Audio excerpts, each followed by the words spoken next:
Tem muita gente que diz que Jesus não vai voltar. Muita gente diz que isso já foi uma coisa muito antiga e que Jesus não voltará.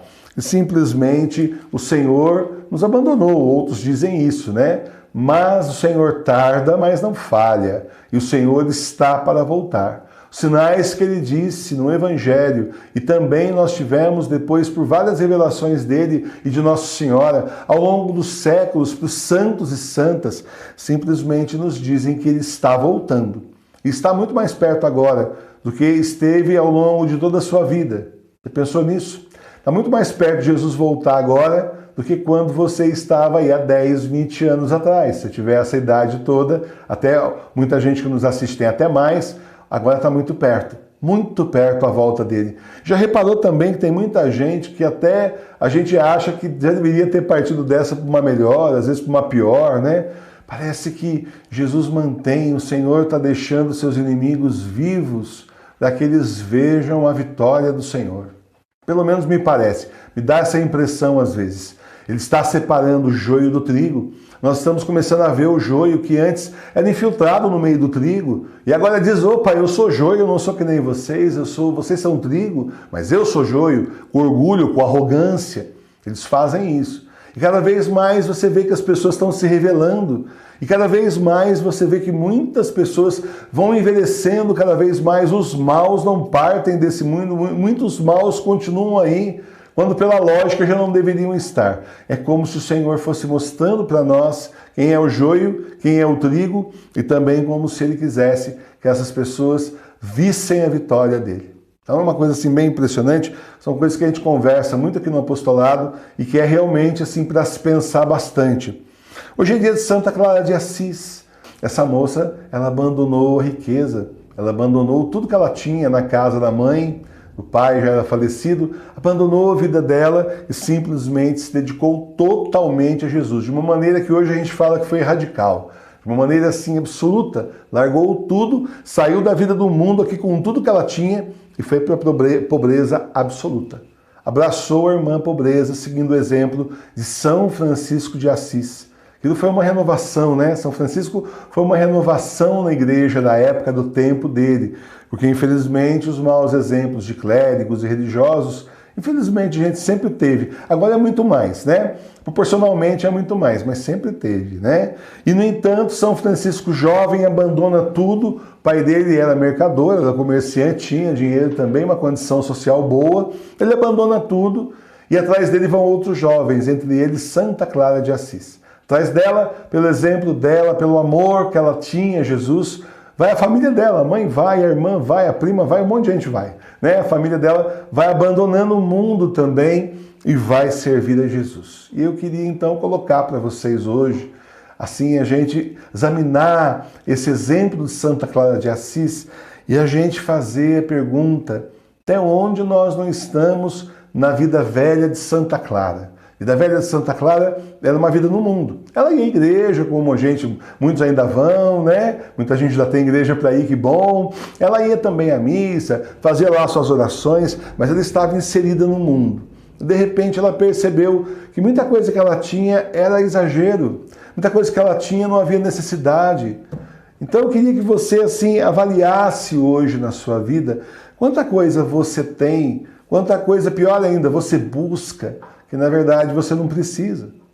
Quantos são os valores que o mundo colocou dentro do nosso coração, dividindo o lugar do nosso coração com Jesus? Não devia. Nosso coração devia ser só de Cristo. Mas quantas coisas estão no nosso coração, na nossa mente, que são do mundo e não tem nada a ver com Deus?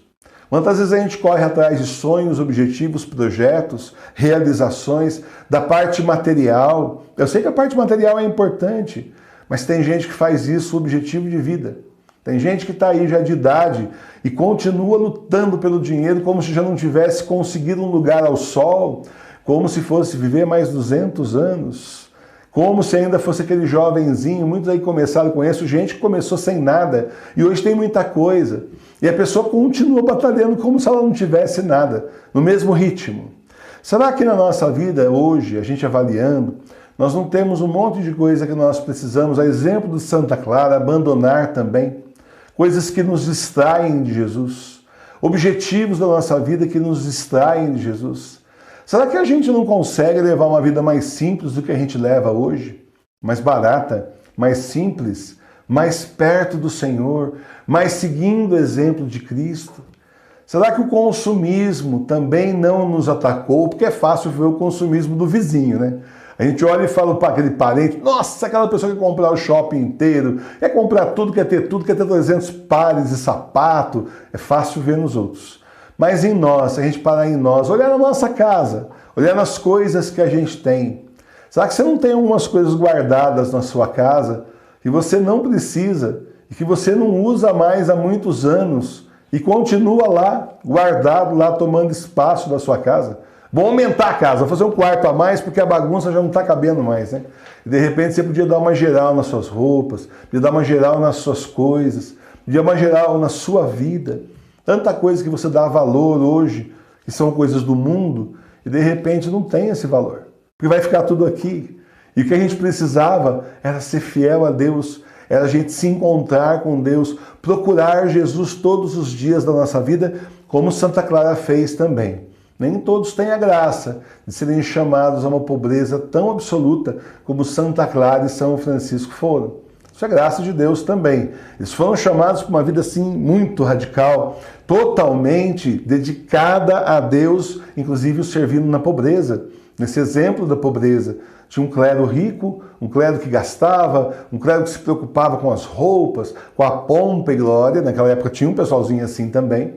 E eles então não, eles foram para o outro lado, eles foram para o outro extremo. Nem todo mundo tem esse chamado, essa graça de ir para esse extremo. Mas dentro do que a gente está, procure na sua casa, na sua vida, se não está cheio de coisa que você precisava deixar e que sabe o que é pior, estão atrapalhando você. Estão tirando você de Jesus, estão tirando você do Senhor. Foi assim que Santa Clara e São Francisco abandonaram tudo. Eles perceberam que eles não iam conseguir seguir ao Senhor como eles queriam, como era o chamado especial que eles tinham. Todo mundo, cada um de nós tem também um chamado. Nossa vida precisa ser modificada a partir de hoje. Ela precisa mudar para que a gente possa seguir mais o Senhor e menos o mundo. Porque o mundo nós sabemos, o príncipe desse mundo, o próprio Jesus já disse, é o demônio. O príncipe do mundo é ele. E ele então nos arrasta para ele. Não dá, gente, para ter uma Bíblia na mão e um jornal na outra. Porque para segurar a Bíblia precisa de duas mãos e o jornal também. Então ou você vai deixar a Bíblia no cantinho e vai abrir o jornal para ler, ou você vai deixar o jornal e vai abrir a Bíblia. Né? Isso não é possível. Seguir a Deus e o diabo não dá. Uma vela para cada um não tem condições. Em cima do muro não é lugar bom para estar. Ou é de um lado do muro ou é do outro. Né? É preciso fazer essa opção. Então pense nisso. Avalie. Avalie, inclusive, assim, os franciscanos, né, originais, autênticos, as clarissas também originais, autênticas, né? Esse ramo franciscano, eles têm, assim, um pessoal que tem vocação para ser eremita, né? E o eremita, assim, não só esse eremita que vive nas cavernas, porque tem toda uma caricatura hoje, infelizmente, em cima dos eremitas. As pessoas, a mídia abandonou os eremitas católicos porque não interessa para eles, claro, são santos, não interessa para eles. E começou a mostrar para a gente eremitas de outras religiões, que para a nossa religião não interessa. E é assim, acaba ficando uma coisa pitoresca, caricata, né?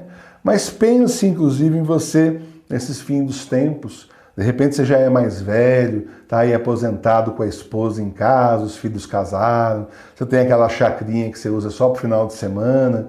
Pense, de repente, se recolher nessa chacrinha, se você tiver esse espaço, né? E, ou se não tiver, conseguir ir com outras pessoas, estar adquirindo para montar uma comunidade de fé.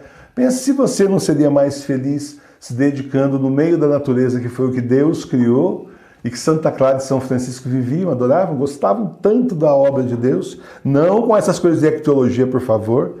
Pense se não é o seu lugar de você estar mais em oração. Trabalhar ali, plantar ali as verduras, criar galinha, essas coisas, né? Para você poder se alimentar quando vier o chip, que nós não vamos colocar. E pensa então, se você não é chamado a isso, uma parte do dia você trabalhar ali e a outra parte do dia você estar em oração. De repente é um chamado. Você já pensou nisso e hoje o Senhor pode estar batendo na sua porta dizendo, ei, lembra aquilo que eu tinha te inspirado uma vez? Pense nisso, estou esperando você. Pode ser o seu chamado, né? Tem outros que são eremitas urbanos. se recolhem mais em casa, trabalham, rezam, dedicam a vida ao Senhor, né? Então, são mais eremitas urbanos, não ficam nessa de vou para o shopping, vou passear, vou para isso, vou para aquilo. Pode ser um chamado seu. Outros podem ser que o chamado deles, né? Outros de vocês, o chamado seja ir mesmo para esses lugares, mas ser presença de Cristo, sinal de Jesus nesses lugares também. Porque o católico é chamado sempre a ser sinal de Cristo em todos os lugares. Então pense nisso, nós vamos conversar mais sobre isso, inclusive sobre os eremitas casados. Sabia que tem eremitas casados? Eu e o professor Emilene somos eremitas casados, né? Não são só os eremitas assim, religiosos, como por exemplo a Madre Sofia, né? Faz lá os 3 votos, né? Pobreza, obediência, castidade, né? A gente é eremita casada, é a parte leiga dos eremitas, né? Então pense nisso, é uma primeira conversa, nós vamos conversar mais a respeito depois, pense nisso. Mas, em especial, pense em tirar da sua vida as coisas que te distraem de Deus. Olha, busque primeiro as coisas do alto, o mais será acrescentado.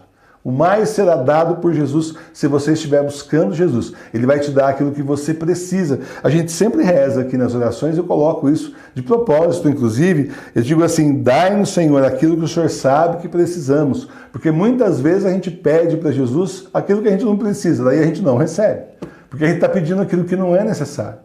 Então, que o Senhor nos dê o necessário para que a gente atravesse, faça essa jornada na nossa vida em direção a Ele. E no final, a gente possa pegar os talentos que nós recebemos aqui, duplicar, dobrar e entregar nas mãos do Senhor justamente a obra, que é a missão que Ele nos deu. Cada um de nós tem uma missão.